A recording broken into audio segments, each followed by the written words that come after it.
দিনাজপুরের বীরগঞ্জে জেঁকে বসেছে হাড় কাঁপানোর তীব্র শীত। ঘন কুয়াশার সাথে টুপটুপ করে ঝরা ঘন শিশির আর হিমেল বাতাসে বিপর্যস্ত হয়ে পড়েছে উপজেলার স্বাভাবিক জনজীবন। আজ ৩০ ডিসেম্বর মঙ্গলবার সকাল থেকেই উত্তরাঞ্চলের এই জনপদে শীতের তীব্রতা ও শিশির কণার দাপট বেড়েই চলেছে। সকালে তাপমাত্রা নেমে এসেছে ১৩ ডিগ্রি সেলসিয়াসে। ভোর থেকে দুপুর গড়িয়ে গেলেও সূর্যের দেখা মিলছে না। ঘন কুয়াশার কারণে দিনের বেলাতেও ঢাকা পঞ্চগড় মহাসড়কে দূরপাল্লার বাস ও ট্রাকগুলোকে হেডলাইট জ্বালিয়ে চলাচল করতে দেখা গেছে।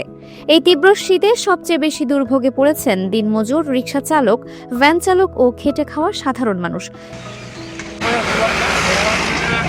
খুব ঠান্ডা লাগে, বাইরে হবে না,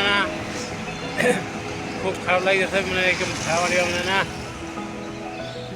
ভাড়া হয় না, কেউ আসতে চায় না, ওদের যে ঠান্ডা বাইরে যায় একদম বাইরে হতে না।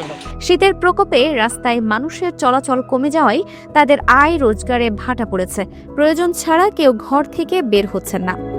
শীতের এই কঠিন সময়ে অসহায় ও দুস্থ মানুষের জন্য সরকারি ও বেসরকারি উদ্যোগে শীতবস্ত্র বিতরণ জোরদার করার দাবি জানিয়েছেন স্থানীয়রা।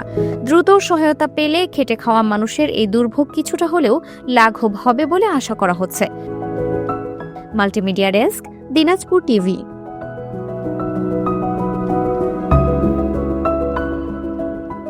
দিনাজপুর টিভি মানুষের জীবনের কথা বলে।